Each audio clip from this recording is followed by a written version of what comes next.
Today I will head out to look for the Big 7 and hopefully find him right where I last saw him walk into the small draw below the blind. As I wait for good daylight before beginning my search, 2 of our team members are making the most of the day's first hours.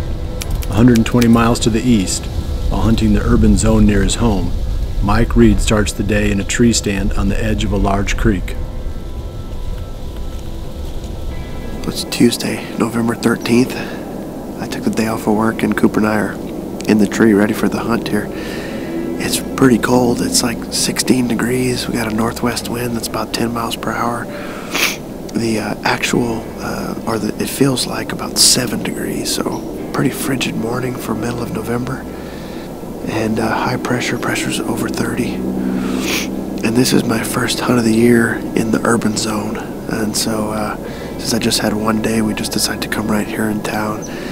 And I've always had big deer in this area. I haven't actually hunted this particular spot in a couple of years, just because last year I shot my buck really early, and I don't typically doe hunt this spot. But we're set up on a bluff over the creek here, and we got a couple ag fields, cut cornfields right here, and a bunch of draws that all filter over this bluff around this corner.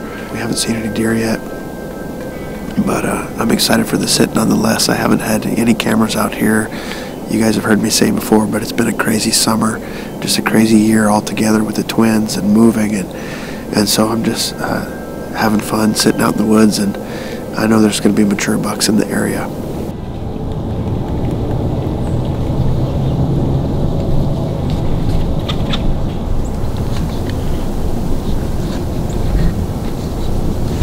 That's a shooter.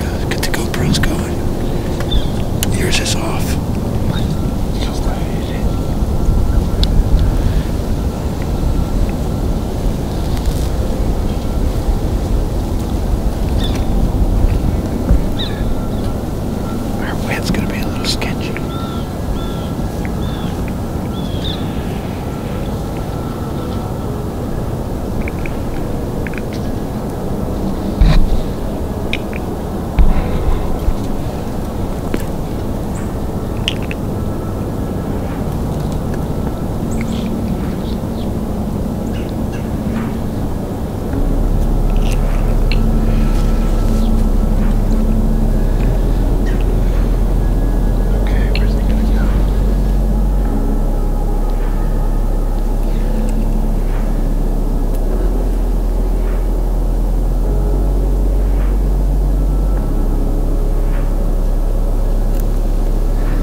That was a cool first encounter.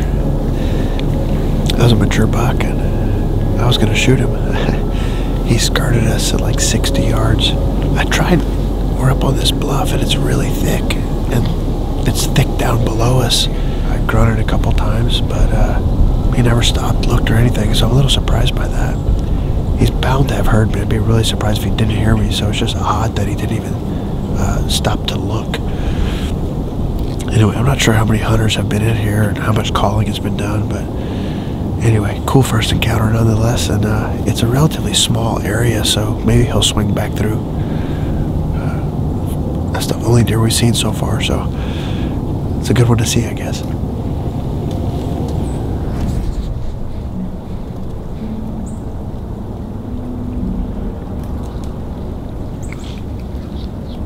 That same morning, 40 miles north of Mike's stand, Matt Thede is also in a tree.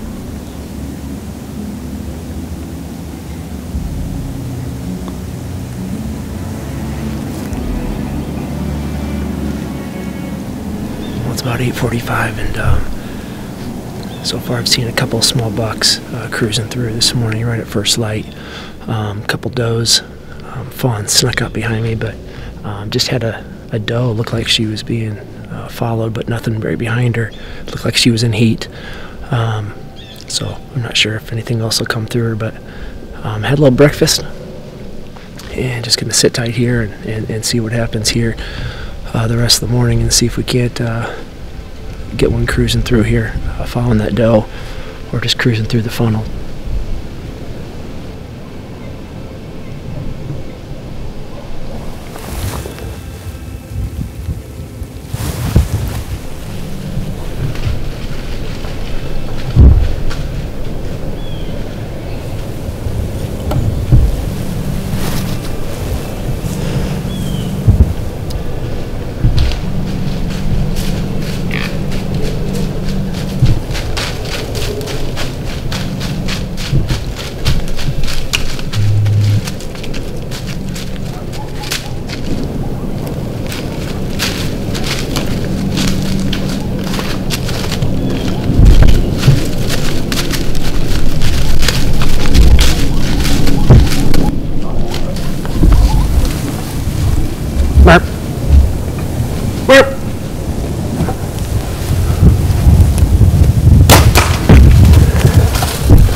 What a Brutus. Oh man, that buck is really old. And he's got nothing for a rack up top there, but holy smokes, what a Brutus. That doe came in and she was in heat, and she kept looking behind her, and I knew it was only a matter of time before a mature buck would be behind her. He came in, followed her right to the trail, and I'd never really seen that buck. But the more I looked at him, through binoculars, and he was clearly had the body of a mature buck, and he came in and stood there right where she went and kept going, and had to stop him here, but put one in the boiler room, and there was a lot of blood pumping out right away. So well, I don't think I'll have to, he dropped right over there, so I don't think we're gonna have to go very far to get him. So, boy, what a good day. Self-filming this morning. Caleb's out, and thankful to put one on the ground, that's for sure. Holy smokes. Holy smokes. This is like an old, just a really old 6-pointer. He has been running through water, rutted up. A trophy for sure, and excited, and meat on the table, and for our family, and I'm just excited to be out here. So this is the end of the Thede Mason journal for their bow season, the early bow season. We'll be back at it late season with the corn and getting after it. So I can't thank the landowner enough for allowing us to be out here. We are on borrowed property, and he is gracious to believe in the mission of Outreach Outdoors and what we're doing, and so he lets us hunt out here, and we've certainly had some good experiences out here along the way. But yeah, best wishes to everybody still hunting out there, and peak breeding right now. So should be a good next couple weeks here heading into Thanksgiving.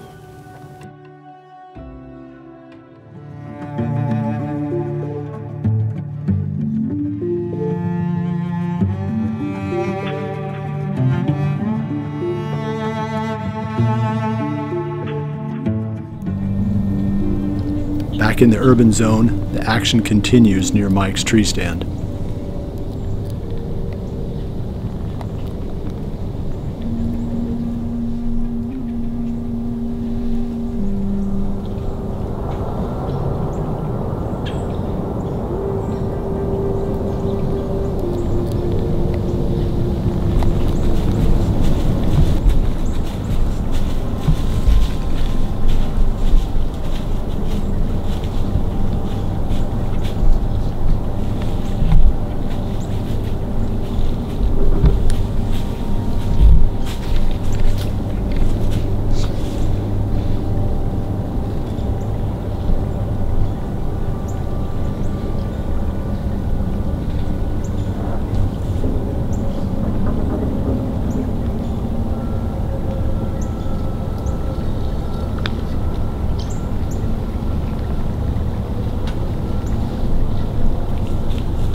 70. That's the same buck we had come through here earlier.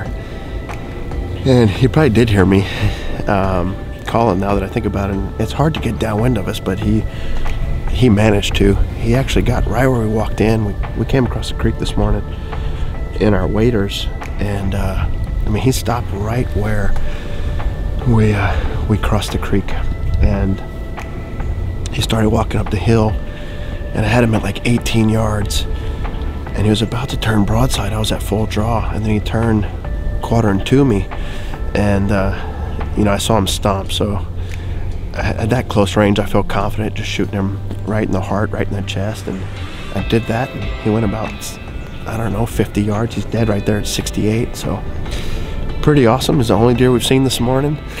Made a big circle around us, and we got him down on the ground. So that's a quick start and finish to my urban hunt. Nice cold morning, 7 degrees with the wind, and I don't know how long we've been in the stand. I don't even know what time it is. We've been in the stand a couple hours maybe. It's pretty awesome.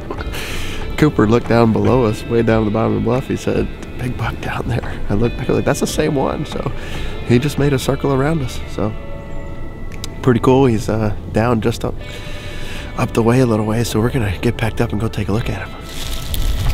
Look at that. That's pretty cool too, right there. Well, that's how you hope they all work out. Pretty funny. I really spent minimal time here on the urban hunt this year. As I mentioned earlier, we walked in, first hunt of the year. First deer of the year out here is this mature buck, and I think he's at least a 4.5-year-old. I haven't run cameras out here in 2 years or hunted out here in 2 years, so but big body on him. So I still got my statewide tag. I filled my landowner tag already, and we're gonna keep after him. Certainly gonna keep after Curly over on my main farm, and then Jared and I are looking for bucks to show up still on our piece that we own together. So we're gonna stick after him. There's still half of November to go, and there's still some good hunting to be had.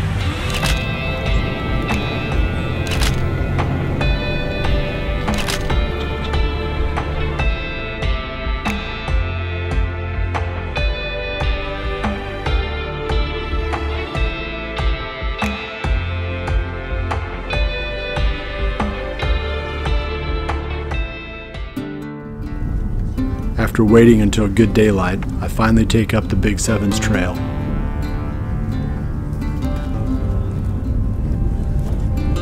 I'm back at the spot where I parked the four-wheeler yesterday afternoon when we went in to hunt the blind. And I haven't looked yet, but where that deer went into the woods shouldn't be more than about 20 yards from where I'm standing right now. You can see the four-wheeler right in front of me here, all covered with frost. We had to leave it, circle clear around through the country and get back to the house without coming down here and, you know, taking the chance of bumping that buck. We're gonna go look. I mean, dang, I hate it. You know, I hate it that they don't just fall. But you know, this is sometimes the way it goes. So we're gonna drop down into the ditch here and see if we can find him. There's blood. Yep.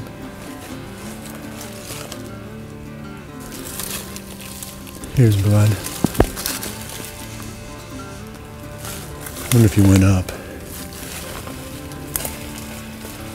Yep, there's blood up here. Right there. Not much to go on. But at least we know he's on this trail. We'll search this side, then we'll cut across that crossing and go down and search the other side. Then we'll jump the creek and walk this stuff. I mean, he's got to be here somewhere. I'm going to keep looking for blood, but he was only drip, drip, drip. They come about 200 yards so far on this trail. And I think I know there was a bloody bed right where he went into that ditch. Then we just found another one here, about 100 yards or so, or 150 yards from that spot. I'm looking for the deer right now, but at some point I'll have to go back, if I can't find him right around here or pick up blood right around here, I'll have to go back to that bed and then just work really slow away from there. The problem that you usually have is at some point they stop bleeding externally. And he wasn't bleeding a lot anyway. So I'm not saying it's a full-on carcass search yet, but it's going to come to that at some point.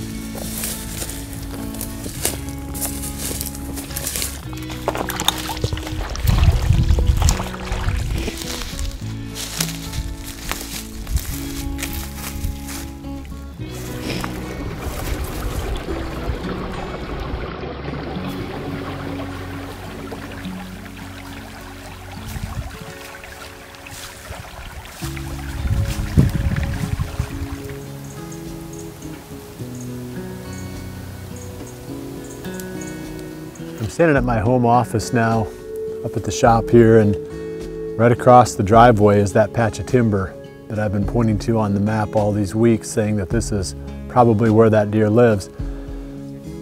This is the only spot we haven't really looked in the area that we think that the deer spends a lot of his time, so this is where we're going to hit next.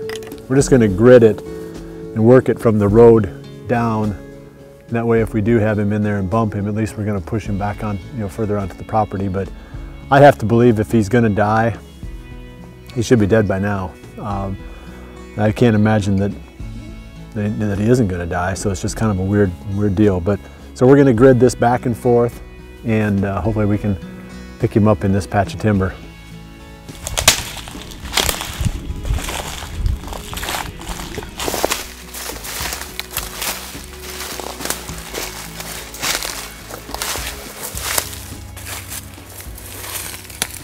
We covered this pretty well, this piece of timber by the house here. It's real thick though, so it's possible that we could have walked past him. I'm starting to wonder if the deer is even dead, because we've covered within about a 60-acre area. I know we've spent 7 hours, 2 people walking that. We're not going to quit after today. We'll look again tomorrow. So I don't think, if he's dead, he's not dead in the areas that we walked. Because we covered it pretty well. And he could have, who knows, he might still be alive, and maybe they can recover from those kind of wounds. I've seen some pretty crazy stuff. I mean, I've seen bucks that I would have sworn were going to die.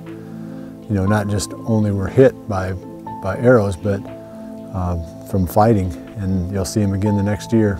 It's really discouraging and disappointing to hunt that deer for 26 days and then miss the shot by a little bit and have it in like this. Nothing much positive I can take out of it, to be honest with you. So we're going to look again tomorrow, so see if we can find the deer tomorrow. I'm sick to my stomach with disappointment at both my inability to make the clean shot and the discouragement that comes with believing a deer is dead out there somewhere and not being able to find him. I do take some consolation in the fact that these low lung liver hits, right behind the heart, do generally result in a recovered buck. Caleb Mason's deer from 3 days earlier, a very similar hit, gives me hope, as does a buck that Chad Lathrop shot back in 2013. Chad hit that buck in almost the exact same place as I hit the Big 7 and recovered the deer 2 days later. Though severely deflated, I vow to keep up the search. I will spend at least one more day looking for the Big 7 in his known core area and then decide on the next move.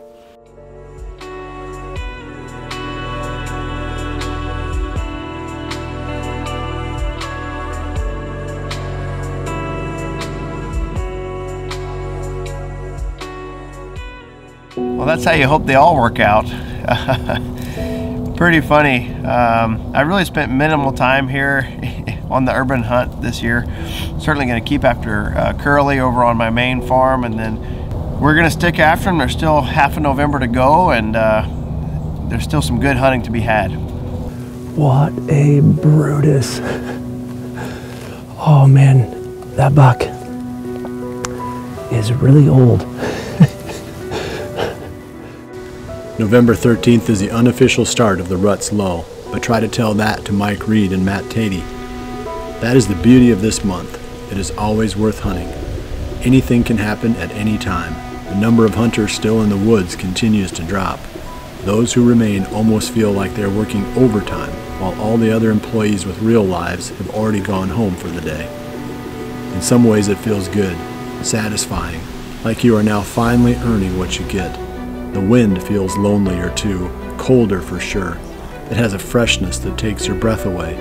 You aren't only trying to outwit a buck, you are also battling the elements. Despite declining buck movement, this just feels right. You are staying the course, finishing what you started. While many are sitting in a warm living room watching college football, you are still out there, chasing November.